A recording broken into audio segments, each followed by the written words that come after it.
Hi everyone, I'm going to walk you through 10 powerful 2x2 matrix frameworks that will instantly level up your slides. Whether you are building a strategy presentation, a client proposal, or an internal report, these frameworks will help you structure your ideas and impress your audience.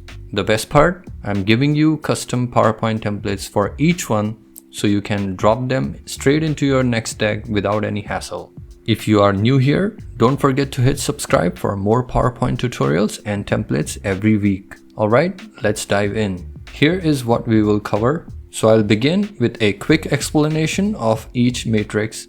Then we will look at a real-world example of each matrix. And finally, I'll share a PowerPoint template that you can use in your presentations. We will use a fictitious company called Healthy Bites for all our examples, so that way we can maintain consistency and also make it relatable. Our fictional company is going to have products such as granola bars, protein bars, meal kits, etc. First up, we have SWOT analysis. SWOT stands for strengths, weakness, opportunities, and threats. Here is the template. Under strengths, we list what our organization or team excels at.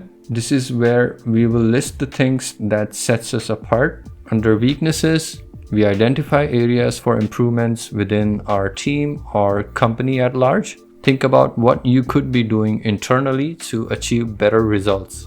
Call out any opportunities for growth. These are external factors such as market trends or platforms that our business can leverage. Finally, threats. Mention any challenges, obstacles, or risks that our company could face. These can range from environmental factors to new market competitors. Let's apply this to our company Healthy Bites. So if we were to do a detailed analysis of these 4 factors for our company, this is how it could look. We can really go granular with each of these aspects. So for strengths, we can leverage our brand reputation. The fact that we have a big loyal customer base is an advantage. We also have an efficient production line.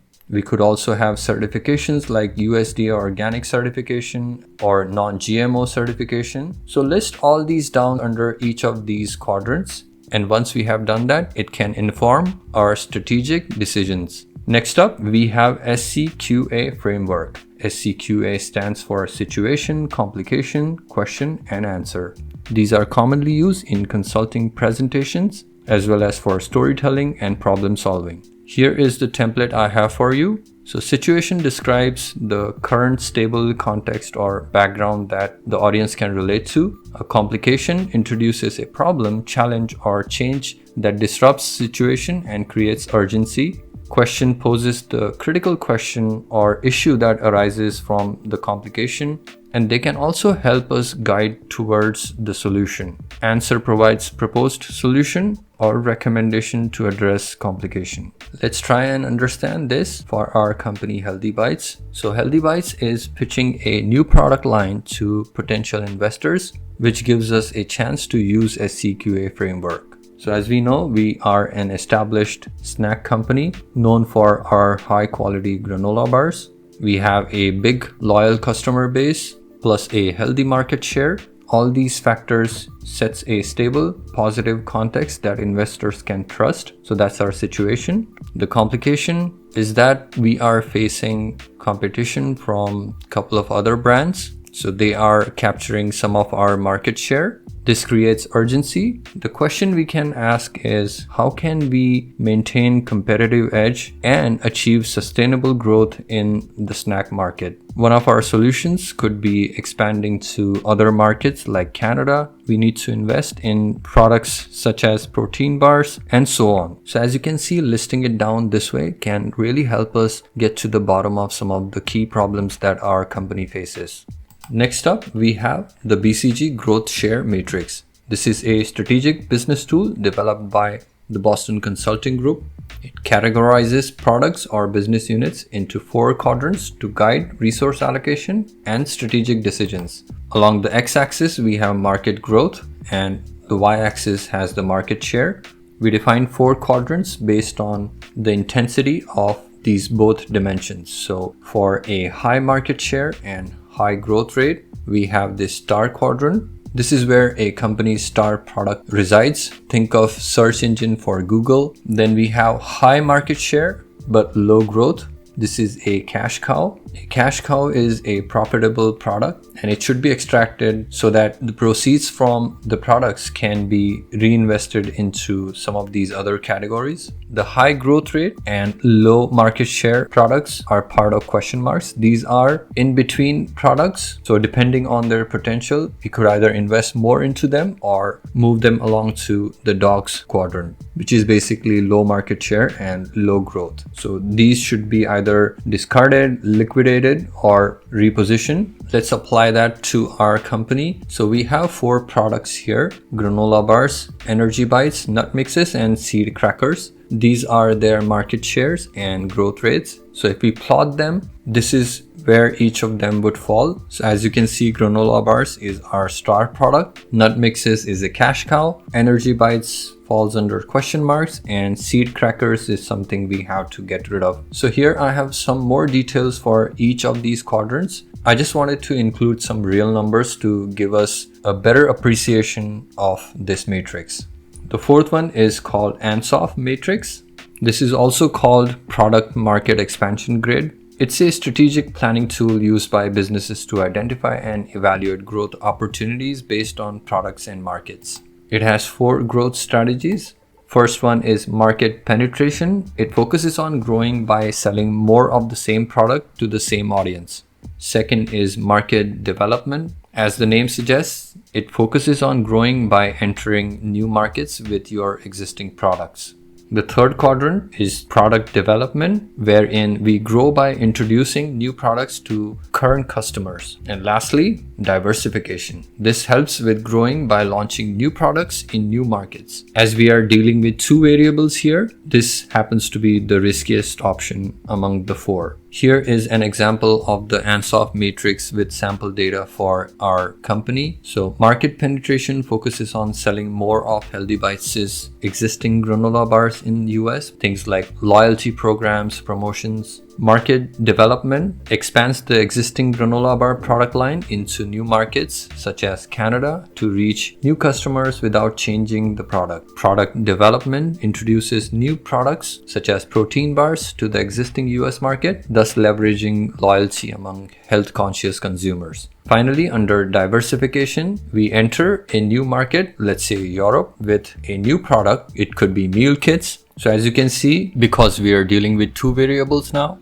this becomes a huge risk for the company, but it does offer significant growth potential if it does succeed. 5th one is Eisenhower matrix, also known as urgent important matrix. This is a time management and prioritization tool that helps individuals or organizations categorize tasks based on 2 dimensions. Eisenhower himself developed the concept to help him prioritize and deal with many high-stakes issues he faced while in US Army and eventually as President of the United States. We have 4 quadrants as usual. We have importance along x-axis and urgency along y-axis. Let's start with this quadrant, which is high urgency and high importance. This is where the critical tasks that must be addressed immediately to avoid negative consequences should be placed. These are our high priority tasks that are aligned with our key goals. Quadrant 2 is not urgent but important. We typically look at scheduling these tasks. So these tasks do contribute to long-term success but don't require immediate attention. Then let's look at this one,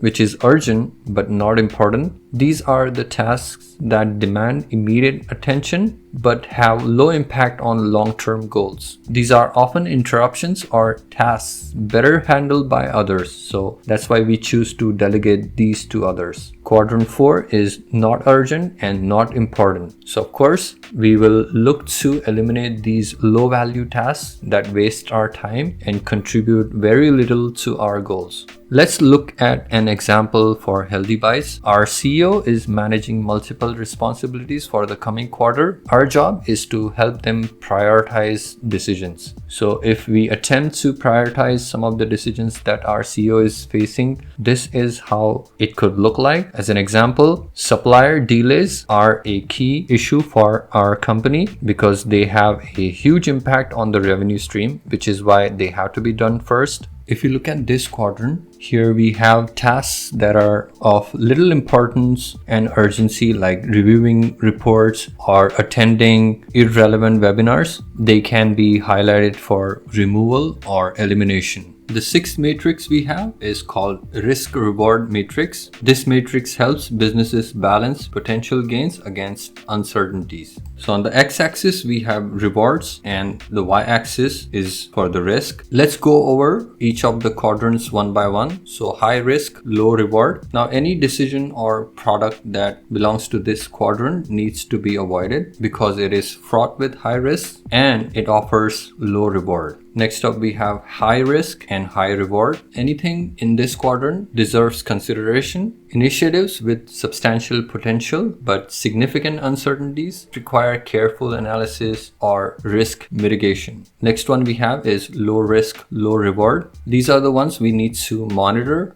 because initiatives with modest benefits and low risk, they may be pursued if resources allow, but they are typically not urgent. Initiatives with significant benefits and minimal downsides are part of this quadrant. These are top priorities for immediate action. Here is the example for Healthy Bites. Healthy Bites is evaluating 4 initiatives to drive growth in the coming year. So these are our 4 initiatives that we are considering. So focusing on the most important quadrant, we are looking to enhance e-commerce platform. This is something we need to prioritize because the reward is huge while the risk is minimum. Now let's look at this quadrant. Here we are looking to launch organic energy bites. Although it is high risk, but the potential rewards are big enough that it deserves further evaluation. So similarly, we have 2 more initiatives under these quadrants. 7th matrix we have is called Perceptual Map. This is a visual strategic tool used to analyze how customers perceive a company's product or service relative to competitors. This is the template I have for you. Here we are plotting products or brands on a 2-dimensional grid to identify market positioning, competitive gaps, and opportunities for differentiation. Here I have price on x-axis and quality on y.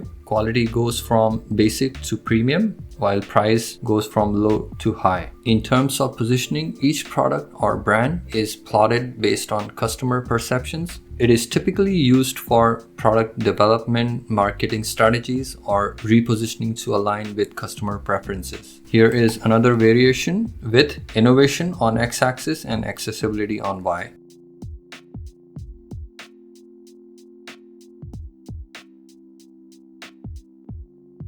We are assessing its products such as granola bars, energy bites, and nut mixes against competitors to identify positioning opportunities. These 2 leaves are our Healthy Bites' products. Kind bars and Clip bars are the main competitors. Based on this mapping, we can draw a couple of insights. So for granola bars, it can be positioned as premium quality at a moderate price, and it can really offer a competitive edge over Kind bars. So this is our best product that we can focus on. Then we also have Energy Bites. Now this is high quality but slightly higher priced. It can certainly get some marketing investment. Our 8th matrix is called Mendelow's Stakeholder Matrix. This is a tool used to analyze and prioritize stakeholders based on 2 dimensions, power on one axis and interest as the second axis. Now, power refers to stakeholders' ability to influence the organization's decisions or outcomes. People like Jeff Bezos at Amazon or Bill Gates would be these kind of stakeholders. On the y-axis, we have interest, which refers to stakeholders' level of concern or involvement in organization's activities. Here is our template. Let's go over each quadrant one by one. We have high power, high interest quadrant, which is labeled as managed closely. So stakeholders with significant influence and strong interest fall under this quadrant. we have to engage actively with regular updates with them. Next, we have second quadrant, which is high power but low interest. So stakeholders with influence but low engagement would fall under this category. We do need to meet their needs to maintain support without over investing in communication. Let's look at the third quadrant. Here we have stakeholders with low power and low interest. So these stakeholders have minimal influence and interest. So we do need to monitor with minimal effort. In the fourth quadrant, we have low power but high interest stakeholders. These stakeholders have high interest but limited influence. We do need to keep them updated to maintain goodwill and to avoid frustration. Here is our example. Healthy Bites is planning to launch organic energy bites and at the same time expand e-commerce sales. So that requires effective stakeholder management to ensure success. We can classify our stakeholders into these four categories. So investors are the high interest, high power stakeholders. We do need to keep them updated and involved in the process. Then major retail partners like Whole Foods and large grocery chains would fall under this quadrant. Loyal customers would fall under the fourth quadrant. Now individually they don't have much influence. However, collectively they do shape a brand's identity. So we just need to make sure that they are happy and informed. And finally, for this quadrant, we have local community groups that require little attention, but we do need to monitor them in case any action is required in the future. Our ninth matrix is called Competitive Advantage Matrix. This tool is used to evaluate a company's competitive position by analyzing its sources of competitive advantage and their sustainability. This is our template. It typically categorizes strategies based on two dimensions. So on x-axis, we have types of advantage. So cost leadership is one and differentiation is the second one. Along the y-axis, we have sustainability. Sustainability is assessed as low, which is something that can be easily imitated or it's temporary, while on the higher side, it's difficult to replicate and it is long lasting. When it comes to cost leadership, it deals with offering of products or services at a lower cost than competitors while maintaining acceptable quality. Differentiation is defined as offering unique products or services that command a premium price due to perceived value. When it comes to this matrix, the top two quadrants are the important quadrants. That's where we want to be, either on the cost side or the product differentiation side. Bottom ones are temporary, so they won't last that long and the competition will quickly either copy you or undercut you or underprice you. Let's apply that to our company. In the first quadrant, we have efficient production for granola bars. Because we have mastered the production, we get a competitive cost advantage, which is hard to match. In the second quadrant, our premium branding, which we have developed over years, gives us a formidable differentiation from our competitors. At the bottom, we have these two initiatives like limited edition granola bar flavor and promotional discounts, which can be easily met by our competitors. So that's how this works. Our last matrix is the time value matrix. This is a prioritization and resource allocation tool. We have time commitment on x-axis. This is the amount of time required to complete the task. On the y-axis, we have value delivered, which is the impact or benefit of the task, such as revenue, efficiency, or strategic importance it provides. The matrix categorizes tasks into four quadrants, starting with quick time. This requires low time but has high value. So tasks that require minimal time but deliver significant benefits would fall under this quadrant. These are our top priorities for immediate action. In the second quadrant, we have high time, high value products. So these are called major projects. They do take up significant time. However, they promise a high yield and reward. Then we have low time, low value tasks, which are called fill-ins. These are quick to complete but offer limited benefits. Finally, we have the time sinks. These are time consuming tasks and they offer little value. So that's something we have to either delegate or eliminate completely. Let's apply that to our company.